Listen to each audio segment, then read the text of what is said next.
Au nom de Dieu le miséricordieux, plein de miséricorde, que la bénédiction et le salut soient accordés à son messager Mohammed et ses compagnons.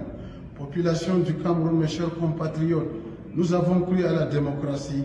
Nous avons remis notre destin une fois de plus à la démocratie pour le devenir de notre pays et sa population entière.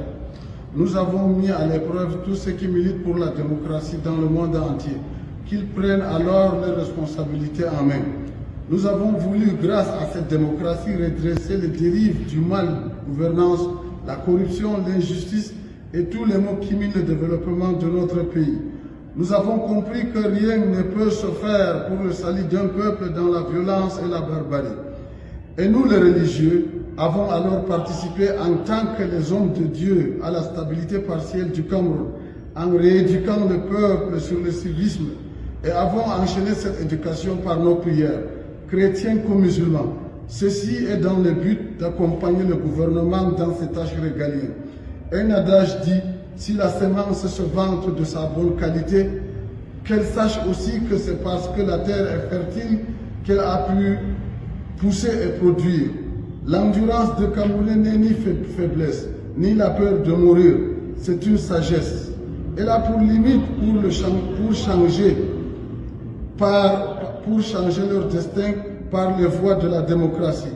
Que les adeptes de cette démocratie prennent alors leurs responsabilités en main en défendant ce système imposé aux Africains.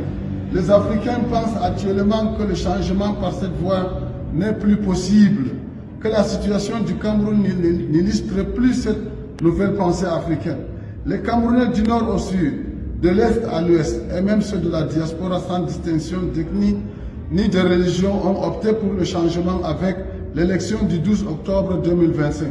Ils ont tous répondu présents et massivement devant les urnes en surveillant leur voix avec un seul objectif, celui du changement. Maintenant qu'ils ont exprimé leur volonté de changer leur destin par les voies des urnes, nous remarquons de part et d'autre des pouvoirs publics et du parti au pouvoir des menaces réelles, des intimidations dans le but de faire fléchir les Camerounais et leur arracher leur victoire. Dans un pays démocratique, on ne gouverne pas par la force ni par la dictature.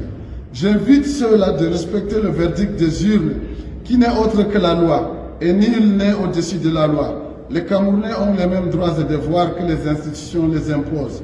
Il n'y aura pas deux poids et deux mesures, tous doivent respecter la loi. Le gouvernement sortant doit faire preuve de grandeur, comme l'indique leur slogan. En tant que berger parmi les bergers du peuple camerounais, je m'incline devant mes semblables, les évêques et les imams du Cameroun, pour leurs efforts depuis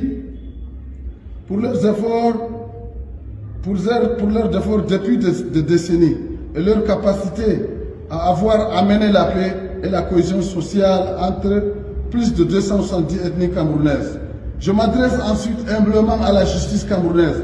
J'invite tous les magistrats de ne plus céder aux pressions des intérêts égoïstes, prière d'agir pour l'intérêt général. Ayez pitié de vos concitoyens, ne leur arrachez pas leur victoire, qui est leur seul espoir de se libérer du joug de la mauvaise gouvernance que vous-même n'êtes pas épargnés. Cette responsabilité que Dieu vous a donnée est un dépôt. Vous serez responsable devant l'histoire et devant Dieu. N'acceptez pas les irrégularités. Donnez au peuple leur seul et unique moyen pour se libérer. N'étouffez plus les aspirations de la population, en particulier celles de la jeunesse en grande partie marginalisée.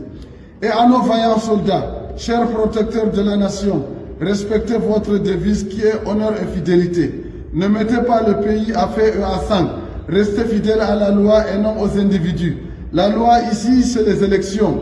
Respectez le verdict des urnes. Les hommes passent, mais l'État et les institutions restent. L'État vous a donné les moyens pour sécuriser le peuple et leurs biens, parmi lesquels existent vos familles. Accepteriez-vous de détruire le peu qui nous reste à cause de quelques individus? Protégez donc le verdict des urnes. Tout récemment, la jurisprudence française nous a montré dans l'armée française que l'intérêt général républicain est au-dessus des intérêts particuliers. aux puissances étrangères, en l'occurrence l'Union européenne, les États-Unis et la Fédération de la Russie, ainsi que les pays alliés. La démocratie comme système de gouvernance le plus fiable, vous l'avez défini comme suit: gouvernement du peuple, par le peuple, pour le peuple. Et les États africains ont adhéré depuis 1992 à ce système. Nous, peuple africain, constatons par la suite que vous avez servi une coquille vide à la démocratie par le soutien aux chefs des États, aux chefs d'État africains